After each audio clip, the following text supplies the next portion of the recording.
silakan. Apakah saudara terdakwa mau membacakan terlebih dahulu atau penasihat hukum? Terdakwa dulu yang mulia. Baik, silakan saudara terdakwa membacakan pembelaan saudara. Terima kasih yang mulia untuk kesempatan yang diberikan kepada saya. Saya akan menyampaikan nota pembelaan sebagai terdakwa dalam perkara yang dilakukan di Pengadilan Negeri Jakarta Selatan ini. Saya membuat judul Setitik Harapan dalam Ruang Sesak Pengadilan. Majelis Hakim yang mulia, Jaksa Penuntut Umum dan penasihat hukum yang terhormat.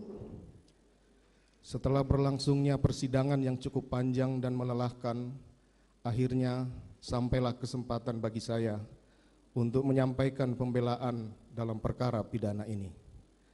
Pada awal kesempatan ini, perkenankan saya lebih dahulu menyampaikan puji dan syukur yang tidak terbatas atas kebesaran dan berkat Allah yang Maha Kuasa, Tuhan yang Maha Pengasih, atas perlindungan, perawatan, dan nafas kehidupan bagi saya, istri, dan anak-anak di masa sulit yang sedang kami hadapi saat ini. Saya juga mengucapkan terima kasih kepada Yang Mulia Majelis Hakim, penasihat hukum, dan jaksa penuntut umum yang dengan penuh kesabaran dan ketelitian telah memeriksa perkara ini semata-mata untuk menggali dan menemukan kebenaran material yang begitu penting untuk menentukan keputusan yang adil bagi semua pihak, tidak terkecuali bagi saya selaku terdakwa. Majelis Hakim yang mulia, jaksa penuntut umum, dan penasihat hukum yang terhormat. Nota pembelaan ini awalnya hendak saya beri judul pembelaan yang sia-sia, karena di tengah hinaan, caci maki, olok-olok serta tekanan luar biasa dari semua pihak terhadap saya dan keluarga dalam menjalani pemeriksaan dan persidangan perkara ini, acap kali membawa saya dalam keputusasaan dan rasa frustasi. Berbagai tuduhan bahkan vonis telah dijatuhkan kepada saya sebelum adanya putusan majelis hakim. Rasanya tidak ada ruang sedikit pun untuk menyampaikan pembelaan, bahkan sepotong kata pun tidak pantas untuk didengar lagi, dipertimbangkan dari seorang terdakwa seperti saya. Selama 28 tahun saya bekerja sebagai aparat penegak hukum dan menangani berbagai perkara kejahatan termasuk pembunuhan.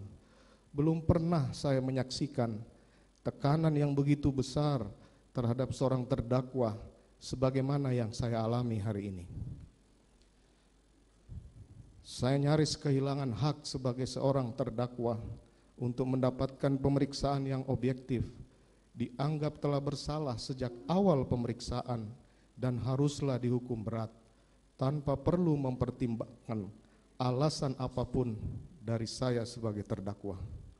Media framing dan produksi hoax terhadap saya sebagai terdakwa dan keluarga secara intens terus dilancarkan sepanjang pemeriksaan. Berikut tekanan massa baik di dalam maupun di luar persidangan yang kemudian telah mempengaruhi persepsi publik, bahkan mungkin mempengaruhi arah pemeriksaan perkara ini, mengikuti kemauan sebagian pihak, termasuk juga mereka yang mencari popularitas dari perkara yang tengah saya hadapi. Saya tidak memahami bagaimana hal tersebut terjadi, sementara prinsip negara hukum yang memberikan hak atas jaminan, perlindungan, dan kepastian hukum yang adil serta perlakuan yang sama bagi semua warga negara di mata hukum masih diletakkan dalam konstitusi negara kita. Demikian pula prinsip praduga tidak bersalah atau presumption of innocence yang seharusnya ditegakkan berdasarkan artikel 11 Deklarasi Universal Hak Asasi Manusia, artikel 14 ICCPR, serta penjelasan umum butir ketiga huruf C KUHP. Demikian pula pasal 8 ayat 1 Undang-Undang Nomor 48 Tahun 2009 tentang kekuasaan kehakiman yang menegaskan bahwa setiap orang yang dituntut dan dihadapkan di muka sidang pengadilan wajib dianggap tidak bersalah sampai adanya putusan pengadilan yang menyatakan kesalahannya. Majelis Hakim yang mulia, jaksa penuntut umum, dan penasihat hukum yang terhormat. Sejak awal saya ditempatkan sebagai terperiksa dalam perkara ini, beragam tuduhan telah disebarluaskan di media dan masyarakat, seolah saya adalah penjahat terbesar sepanjang sejarah manusia. Saya telah dituduh secara sadis melakukan penyiksaan terhadap almarhum Yosua sejak Magelang. Begitu juga tudingan sebagai bandar narkoba dan judi, melakukan perselingkuhan dan menikah sirih dengan banyak perempuan, perselingkuhan istri saya dengan Joshua dan Kuat, melakukan LGBT, memiliki bunker yang penuh dengan uang, sampai dengan penempatan uang ratusan triliun dalam rekening atas nama Yosua, yang kesemuanya adalah tidak benar. Saya ulangi, semuanya tuduhan itu adalah tidak benar. Dan tuduhan tersebut telah sengaja disebarkan untuk menggiring opini yang menyeramkan terhadap diri saya, sehingga hukuman paling berat harus dijatuhkan tanpa perlu mendengarkan dan mempertimbangkan penjelasan dari seorang terdakwa seperti saya. Majelis Hakim yang mulia, dalam satu kesempatan di awal persidangan, bahkan penasihat hukum pernah menunjukkan sebuah video viral di masyarakat yang menggambarkan prosesi eksekusi mati terhadap diri saya sebagai terdakwa. Padahal persidangan pun masih berjalan dan jauh dari putusan pengadilan. Nampaknya berbagai prinsip hukum telah ditinggalkan dalam perkara ini, di mana saya duduk sebagai terdakwa. Tidak dapat saya bayangkan bagaimana saya dan keluarga dapat terus melanjutkan dan menjalani kehidupan sebagai seorang manusia, juga sebagai warga masyarakat, dengan berbagai tuduhan keji yang melekat sepanjang perjalanan hidup kami. Meski demikian, istri, keluarga, terkhusus anak-anak, dengan penuh kasih dan kesabaran tidak pernah berhenti untuk menguatkan dan meyakinkan bahwa harapan keadilan masih ada walaupun hanya setitik saja. Karenanya saya tidak boleh berhenti menantikan keadilan. Harapan akan keadilan itu mengalir pada persidangan yang mulia ini dan akan bermuara pada kebijaksanaan majelis hakim dalam putusannya. Putusan yang akan menentukan nasib perjalanan hidup saya, istri, anak-anak, dan keluarga besar kami. Majelis Hakim yang mulia, jaksa penuntut umum, dan penasihat hukum yang terhormat, hari ini tepat 165 hari saya berada dalam tahanan untuk menjalani pemeriksaan perkara ini. Berada dalam tahanan berarti kehilangan kemerdekaan dalam hidup sebagai manusia selama ini. Saya menikmati jauh dari berbagai fasilitas, kehilangan kehangatan keluarga, sahabat, dan handai tolan. Semua hakikat kebahagiaan dalam kehidupan manusia yang sebelumnya saya rasakan sungguh telah sirna berganti dengan suram, sepi, dan gelap. Di dalam juri tahanan yang sempit, saya terus merenungi betapa rapuhnya kehidupan saya sebagai manusia. Tidak pernah terbayangkan sebelumnya kehidupan saya yang begitu terhormat dalam sekejap terperosok dalam nestapa dan kesulitan yang tidak terperikan. Demikianlah penyesalan kerap tiba belakangan, tertinggal oleh amarah dan murka yang mendahului.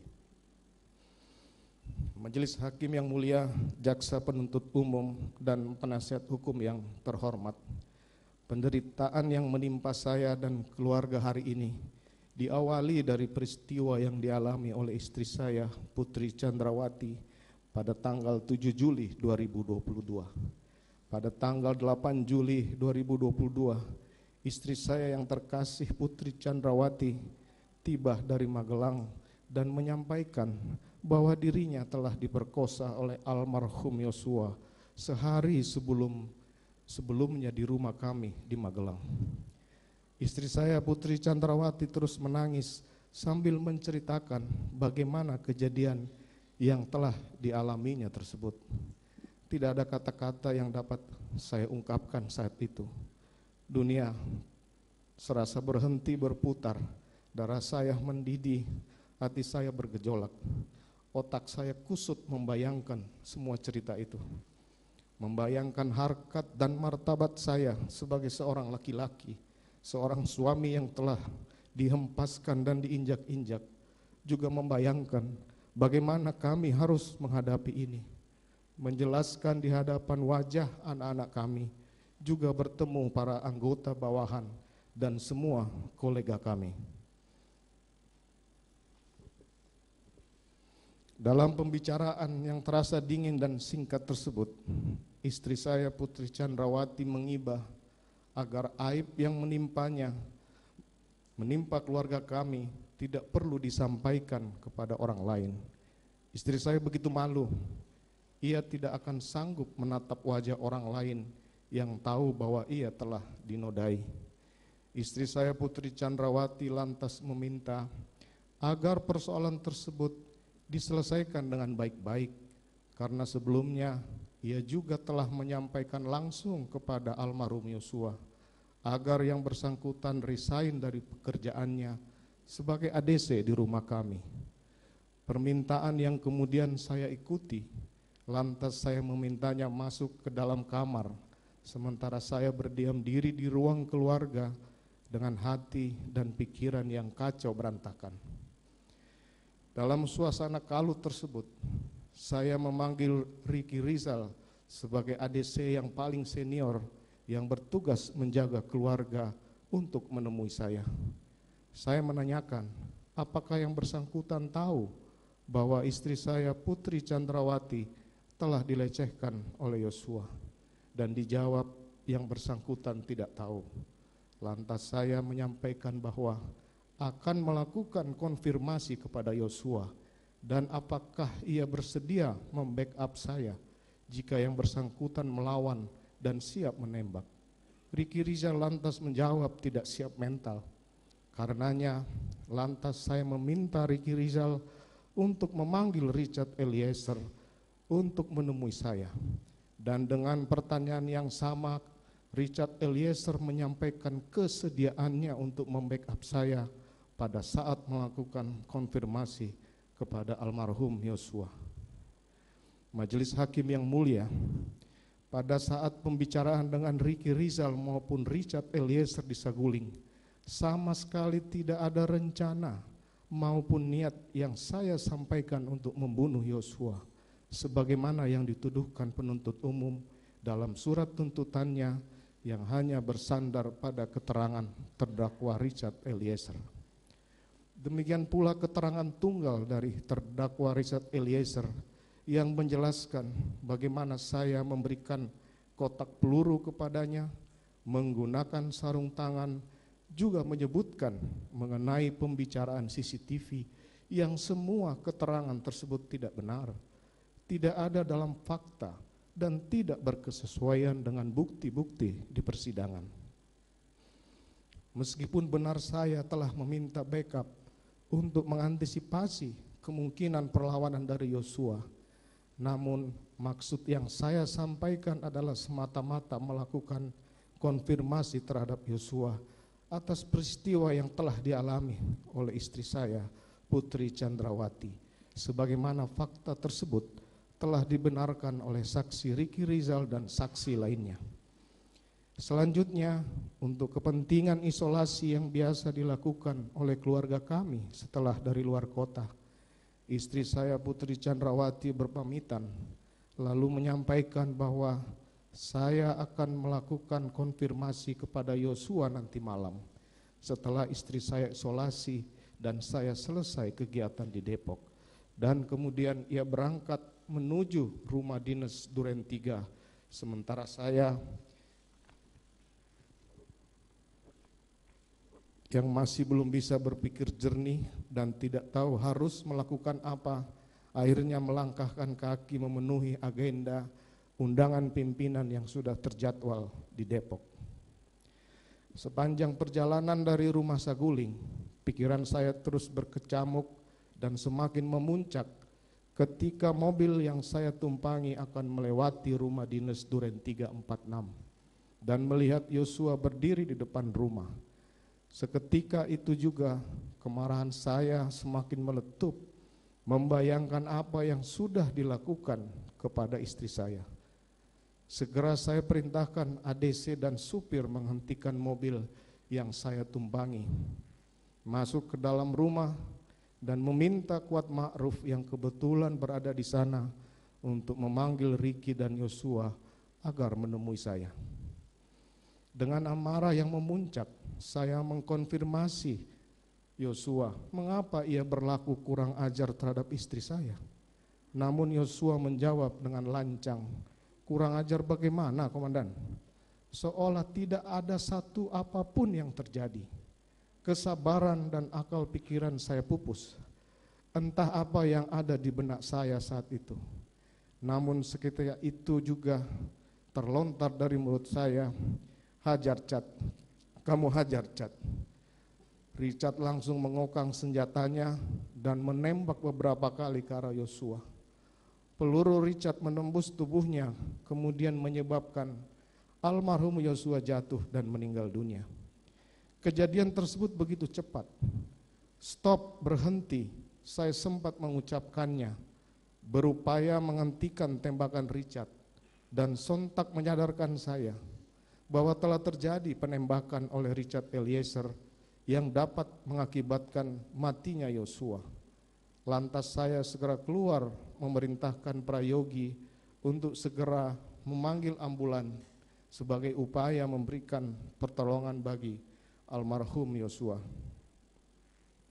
Saya begitu panik saat itu, namun harus segera memutuskan apa yang mesti dilakukan untuk mengatasi keadaan tersebut, terutama untuk melindungi Richard Eliezer pasca terjadinya peristiwa penembakan. Majelis Hakim yang mulia, Jaksa Penuntut Umum, dan penasihat hukum yang terhormat. Sebagai seorang anggota polisi yang berpengalaman sebagai penyidik, maka sesaat setelah peristiwa penembakan yang dilakukan oleh Richard Eliezer, dengan cepat saya dapat menggunakan pengetahuan dan pengalaman saya untuk mengatasi keadaan tersebut. Ketika saya melihat senjata yang terselip di pinggang belakang kanan Yosua, maka saya segera mencocokkan situasi yang terjadi dengan cerita yang layak sebagai cara untuk melindungi Richard Eliezer. Imajinasi saya bekerja dan segera saya mengambil senjata HS dari pinggang Yosua, menggenggamnya dan menembakkan ke dinding di atas tangga. Lantas menggenggamkan senjata tersebut ke tangan Yosua dan kemudian menembakkannya ke dinding atas TV di ruang tengah rumah Duren 3, sehingga cerita tembak-menembak antara Richard Eliezer dengan Yosua dapat tergambarkan di tempat kejadian perkara.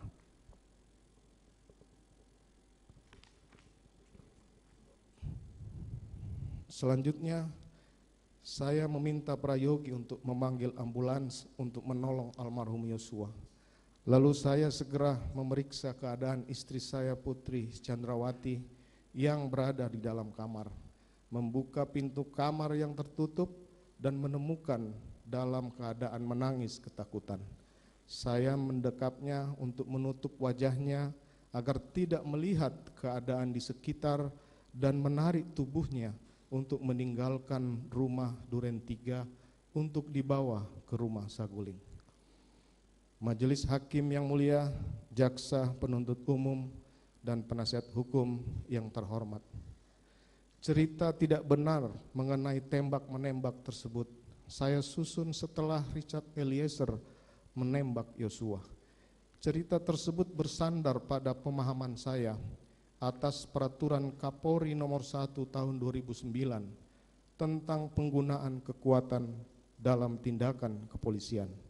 Penggunaan kekuatan dapat dilakukan oleh anggota Polri apabila terdapat ancaman kepada diri sendiri maupun orang lain.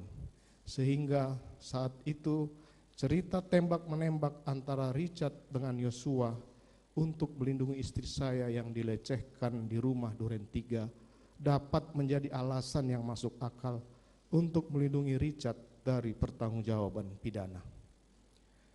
Bangunan cerita di Duren 3 tersebut saya susun sendiri setelah terjadinya peristiwa penembakan terhadap Yosua, sehingga sama sekali tidak benar keterangan Richard Eliezer di depan persidangan yang menyampaikan bahwa cerita tersebut saya sampaikan kepada dirinya di rumah Saguling sebelum peristiwa tembak-menembak terjadi.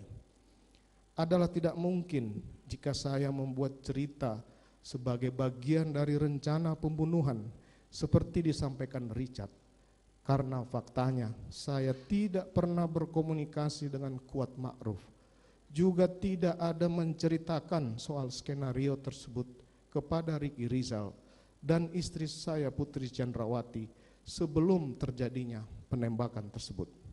Demikian pula saya tidak mengetahui posisi dan pergerakan masing-masing mereka, termasuk almarhum Yosua saat di rumah Saguling maupun saat di rumah Duren 3.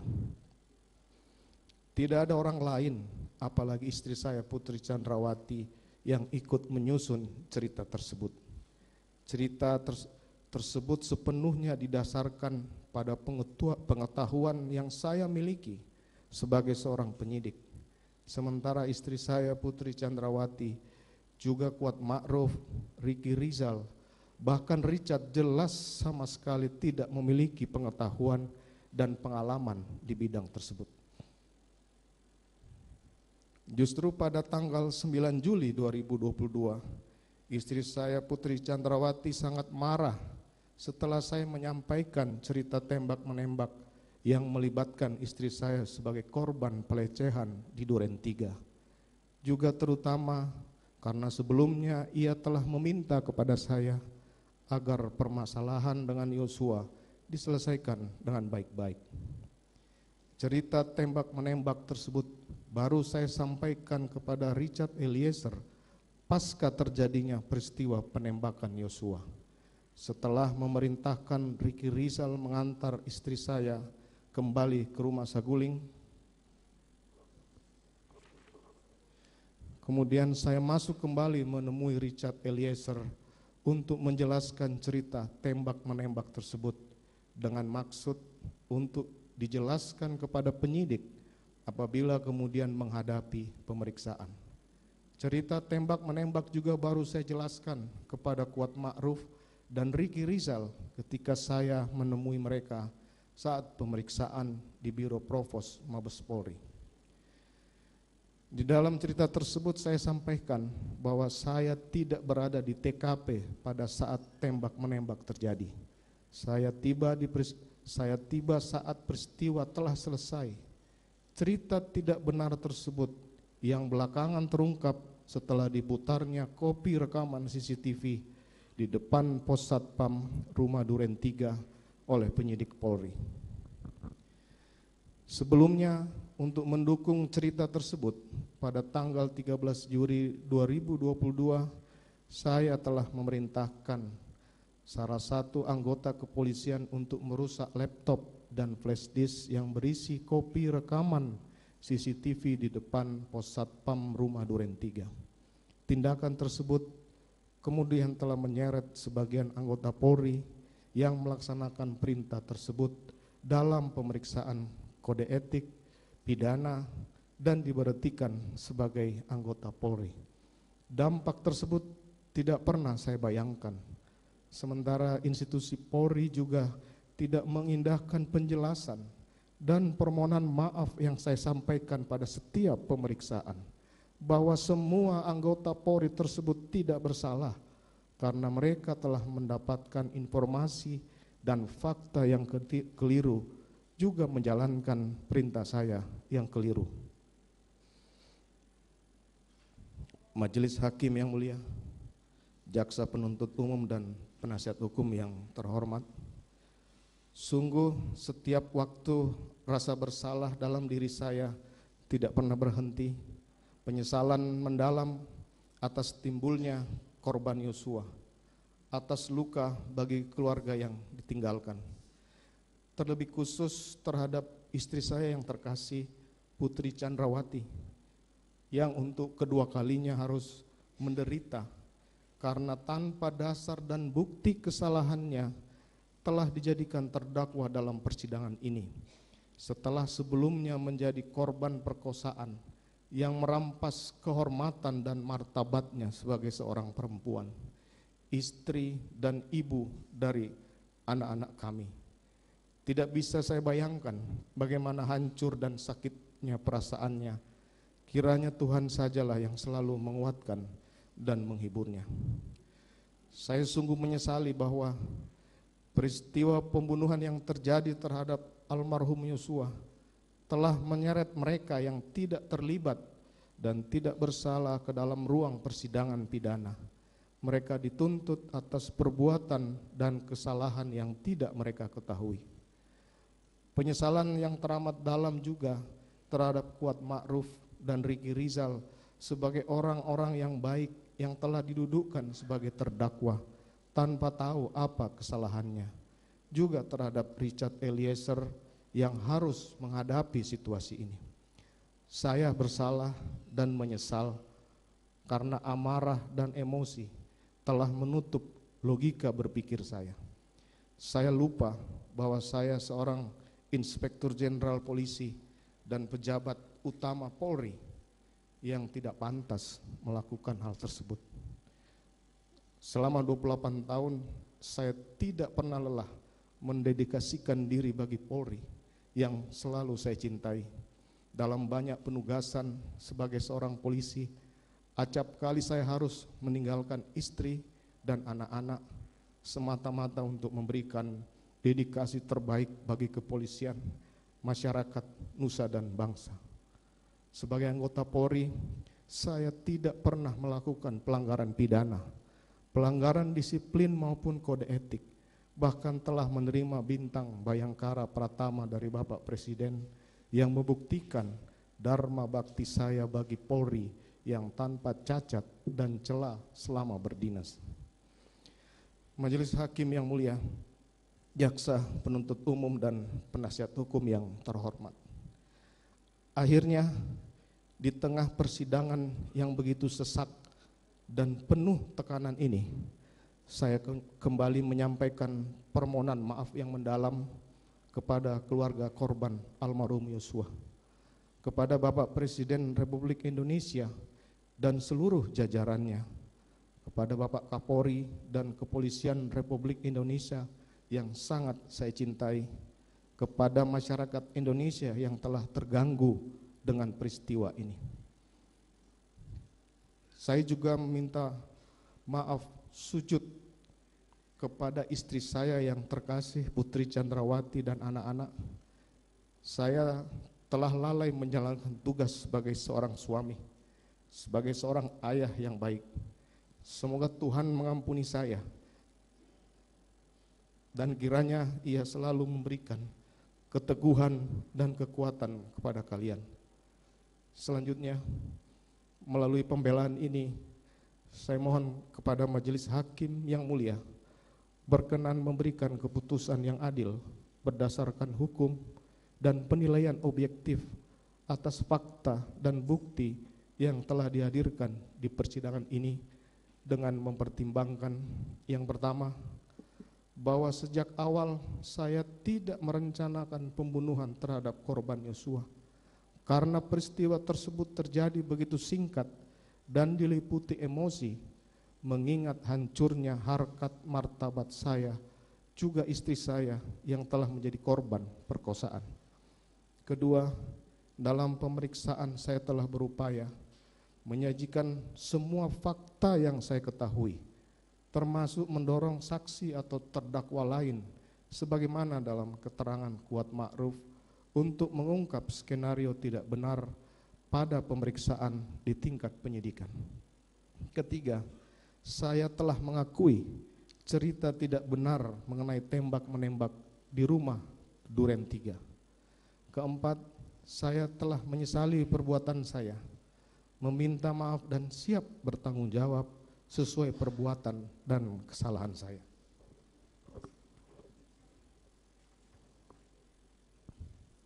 Kelima, saya telah berupaya untuk bersikap kooperatif selama menjalani persidangan, menyampaikan semua keterangan yang saya ketahui. Keenam, saya telah mendapatkan hukuman dari masyarakat atau social punishment yang begitu berat, tidak saja terhadap diri saya, namun juga terhadap istri, keluarga, bahkan anak-anak kami. Ketujuh, baik saya maupun istri telah didudukkan sebagai terdakwa dalam persidangan ini dan berada dalam tahanan. Sementara 4 orang anak-anak kami, terkhusus yang masih balita, juga punya hak dan masih membutuhkan perawatan juga perhatian dari kedua orang tuanya. Kedelapan, sebelumnya saya tidak pernah melakukan tindak pidana di masyarakat, melakukan pelanggaran etik maupun disiplin di kepolisian. Kesembilan, saya telah 28 tahun mengabdikan diri kepada Kepolisian Negara Republik Indonesia, kepada nusa dan bangsa, sehingga atas kesetiaan dan dharma bakti tersebut saya telah dianugerahi bintang Bayangkara Pratama yang diberikan oleh Bapak Presiden Republik Indonesia. Saya juga telah mendapatkan penghargaan tertinggi dari Polri berupa 6 pin emas Kapolri atas pengungkapan berbagai kasus penting di kepolisian, antara lain pengungkapan kasus narkoba jaringan internasional dengan penyitaan barang bukti 4 ton 212 kg sabu, pengungkapan kasus Joko Chandra, pengungkapan kasus tindak pidana perdagangan orang yang menyelamatkan pekerja migran Indonesia di luar negeri, dan banyak pengungkapan kasus besar lainnya. Ke-10, atas perkara ini saya telah dijatuhi hukuman administratif dari Polri berupa pemberhentian tidak dengan hormat sebagai anggota Polri. Akibatnya saya telah kehilangan pekerjaan dan tidak lagi mendapatkan hak-hak apapun termasuk uang pensiun, sehingga saya telah kehilangan sumber penghidupan bagi saya dan keluarga. Sebagai manusia biasa, saya juga tidak luput dari salah dan dosa. Kiranya Tuhan yang Maha Pengasih berkenan mengampuni saya, memberikan kesempatan kepada saya untuk bertobat dan memperbaiki diri, sebagaimana yang termuat dalam kitab Mazmur 51 ayat 13. Janganlah membuang aku dari hadapan-Mu, dan janganlah mengambil roh-Mu yang kudus daripadaku. Demikian pula termuat dalam Wahyu 3 ayat 19. Barang siapa ku kasihi, ia ku tegur dan ku hajar. Sebab itu relakanlah hatimu dan bertobatlah. Dan masa lalu adalah pengalaman berharga, hari ini adalah kehidupan kepastian, hari esok adalah pengharapan.